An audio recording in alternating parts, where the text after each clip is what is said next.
takot siya na masaktan siya ulit, okay? Because itong person mo, na biktima ito ng parang disloyalty, dishonesty, na experience sa past niya. So, nabiktima siya ng betrayal, ganyan.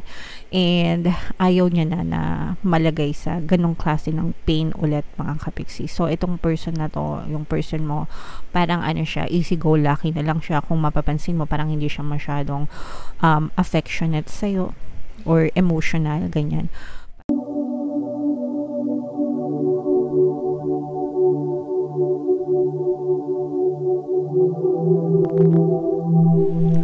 Hello guys, hello Libra, welcome back to Pinoy Pixie Tarot. Ang pamagat ng episode natin for tonight is feelings reading, anong nararamdaman niya sa'yo. So ito yung ating feelings check, mga kapiksi, para malaman natin yung current na feelings sa inyo ng inyong partner or specific person. General reading lang guys, pwede mag-resonate, pwedeng hindi, combination ng positive and negative energy, mga kapiksi. Pwedeng ma-pick up yung energy nyo, pwedeng ma-pick up yung energy ng person nyo. Roles can be reversed guys. If in case hindi kayo naka-resonate dito, subukan nyo panoorin yung video dun sa zodiac sign ng person nyo, baka nandun yung energy nyo, mga kapiksi. So, dito sa deck na to, guys, titingnan natin yung energy sa situation ninyo ng inyong partner o specific person. So, eto mga kapiksi, no, parang dito with this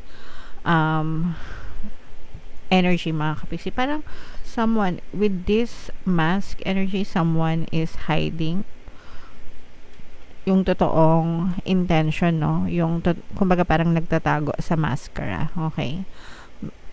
Hindi totoo yung pinapakita. Yun yung ibig sabihin nito. And pwedeng ikaw ito, pwedeng ito yung person mo, pwedeng sa positive or sa negative, depende sa sitwasyon. So let's say for example, baka hindi niya naiipakita sa'yo yung totoong nararamdaman niya. Baka akala mo hindi ka niya mahal, pero ang totoo, mahal na mahal ka niya, hindi niya lang nasabi sa'yo. Kaya naman, pwedeng kabaligtaran, pwedeng mahal ka niya, pinapakita niya sa'yo na mahal ka niya, but hindi pala yung totoo. Kumbaga parang meron pala siyang tinatago, mga kapiksi. So, mga ganong klaseng energy. Pero syempre sabi ko nga, iba-iba kayo ng sitwasyon, mga kapiksi. And ito, for some of you guys, parang feeling ko with this, parang merong some kind of rebelde na rebellious energy, no? Parang rebelde, ganyan, nagre-rebelde, na parang this person, either ikaw or yung person mo, parang naging biktima kayo sa past, may mga past traumatic experiences kayo sa love life na parang na-trauma kayo, and right now parang hindi na kayo masyadong nagsaseryoso, or yung person mo parang hindi na masyadong sineseryoso yung relationship, parang less drama, come what may, kung ano yung meron, enjoy, kung wala, di hindi, parang ganun. So parang nagiging liberated type of energy, yung pag-iisip, ganyan, na to avoid being hurt, no? Parang, kasi yung iba sa inyo, parang feeling ko, nasaktan na kayo before. So, parang nagiging mas open kayo sa multiple partners or open na relationship, mas natatanggap nyo siya, less conservative, kumbaga, mga kapiksi. Okay? Para hindi na masyadong madrama, kumbaga parang mabilis mag-move on, okay, hindi nag-work ito, okay, next, anong susunod? Parang ganon, mga kapiksi. And parang mabilis din kayo mag-move on. Let's say for example, hindi naging okay yung sitwasyon nyo right now, hanap ulit ng next partner. Kung maging okay, edi okay. Kung hindi, edi okay lang din. Parang ganon. So less drama, more open, sa yung mature, di ko alam kung mature or immature, pero mas open-minded na kayo pagdating sa relationship, no? Kumbaga parang kung ayaw nyo, edi wag, kung gusto, edi okay, parang ganun, no? May mga ganun ng klaseng mindset kayo, mga kapiksi. Alright? So tingnan naman natin yung mga emotion, guys, no, na nakapaloob dito sa relationship nyo. Pwedeng nararamdaman nyo, pwedeng nararamdaman ng person nyo, pwedeng parehas nyong nararamdaman, guys. So meron tayong unsure, creative na energy, And meron din tayong depressed. So, ito, with this unsure and depressed, ito guys, feeling ko, this is because ito nga yung past traumatic experience na parang nagkaroon ng depression, before, pwedeng tinatago din itong depression na to with this mask energy, no? Parang hindi pinapakita, hindi ganun kasi, no? Sometimes yung mga depressed na tao, hindi nila pinapakita, 'di ba? Na they are dying inside, parang ganon, there's something wrong inside, unsure dun sa relationship, unsure dun sa feelings, unsure dun sa sitwasyon, ganyan, kinasasangkutan. So, may mga negative na energies pwedeng nararamdaman mo to, pwedeng nararamdaman ng person nyo. And then, on the positive side naman, trying to express, no, with this creative energy. Parang meron namang isa sa inyo na express ng nararamdaman nila. Pero yung isa naman, parang depressed. So, parang may disconnect, guys, no? Parang may disconnect dito sa energy na to, mga kapiksi. So, yeah. Comment down below guys if feeling nyo naka-resonate kayo dyan. Pero tingnan natin dito, no? Kasi dito may kita natin yung totoong nararamdaman ng person nyo. So, shuffle ko to guys. Hanapin ko yung energy ng feelings at saka yung energy ng Libra. Habang sinashuffle ko to, panoorin nyo muna yung ating paano mag-manifest ng abundance video course. Kapiksi, sawa ka na ba sa mga struggles at hirap sa buhay mo? Masipag ka ba at masikap sa buhay ngunit hindi ka pa rin umaasenso? Ilang beses ka na bang nag-attempt magnegosyo at mag-invest pero palagi ka pa rin nalulugi?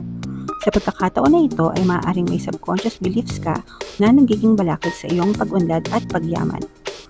Introducing, paano mag-manifest ng abundance video course. Dito ay matututunan mong ma-overcome ang mga balakid mo para tuluyan ka ng umunlad, umasenso, sumagana, maging matagumpay, successful at maswerte sa iyong kabuhayan, pera, trabaho, negosyo, salapi at kaperahan ng bonggang-bongga. Dali, mag-send na ng email sa pinoypixitaro@gmail.com at simulan na ang iyong pagyaman ngayon. Alright, so sabay-sabay tayong magpayaman ngayon 2024 mga kapiksi. Mag-avail na kayo ng course guys kasi sobrang ganda talaga niyan. And good news mga kapiksi, no, dahil ngayong February, magbibigay tayo ng 200 pesos discount guys sa lahat na mag-avail ng course until February 29 guys, kaya mag-avail na kayo. Meron din tayong email coaching guys, manifest your desires using the law of attraction. If meron kayong mga specific na gusto nyong i-manifest, pwedeng love and relationship, pwedeng money or career mga kapiksi, pwede kayo magpabook ng email coaching session with me. Pag-send lang kayo guys ng email sa pinoypixitaro@gmail.com. So, Libra, kayo ay na-represent ng King of Swords sa ating spread mga kapiksi. So, dito guys, meron ditong presence ng water sign, Cancer, Pisces, Scorpio. For some of you, maaaring may water element ka sa iyong natal chart. For some of you, pwedeng water sign yung iyong person mga kapiksi. So, ito'y negative and positive. Nakikita natin na yung person mo, trapped siya, no? This, your person, itong energy na to na yung sinasabi ko na rebelde, parang walang pake, ganyan. Ito yung story to ng person mo, energy to ng person mo na parang nagkaroon siya ng traumatic na experience sa past, okay? And parang bilanggo siya doon. Yun, protective, ano niya yun, parang defense mechanism niya. Yun mga kapiksi na parang imbis na masaktan siya or para takot siya na masaktan siya ulit, okay? Because itong person mo, na biktima ito ng parang disloyalty, dishonesty na experience sa past niya. So, nabiktima siya ng betrayal, ganyan. And ayaw niya na malagay sa ganong klase ng pain ulit mga kapiksi. So, itong person na to, yung person mo, parang ano siya, easy-go-lucky na lang siya. Kung mapapansin mo, parang hindi siya masyadong affectionate sa'yo or emotional, ganyan. Parang papakiligin ka, yes, okay, pero hindi mo mararamdaman yung emotional attachment niya. Kaya minsan parang kino-question mo yung sarili mo kung sincere ba siya sa'yo or hindi, okay? Pero itong person mo, gusto niyang magpaka-loyal sa'yo, gusto niyang magpaka-sincere sa'yo, pero natatalo siya ng kanyang past. Meron siyang negative assumptions about relationships in general, mga kapiksi, and meron siyang parang some kind of belief na palagi siyang magiging failure sa relationship, guys. Okay, and sabi ko nga, imbis na para imbis na alam mo yun, yung magmahal siya ng todo-todo, iparamdam sa yung pagmamahal niya, pinapakita niya na parang wala lang, easy go lucky, para hindi siya yung masyadong masaktan in case na maghiwalay kayo, kasi meron siyang ganong klaseng paniniwala na hindi nagtatagal yung mga relationship niya, mga partners niya naghihiwalay din. So ganon, mga kapiksi. So yun yung pero na-appreciate ng person mo. Actually, mahal ka ng person mo, meron siyang feeling sa'yo, and na-appreciate niya lahat ng ginagawa mo sa kanya, pero hindi niya yun ini-express sa'yo, hindi niya yun pinapaalam. Kumbaga parang nasa isip niya lang yun. Ayan o, yung gusto niya malaya, gusto niya free, non-committal, ganyan, para madali siyang maka-move on sa next na relationship, if ever man na maghiwalay kayo, guys. Excuse me. Pero ito'y bilanggo ito ng kanyang nakaraan, ng kanyang past experience. Masaya siya. Ito yung sinasabi natin na mask, mga kapiksi. Masaya siya, pero deep inside malungkot siya, no?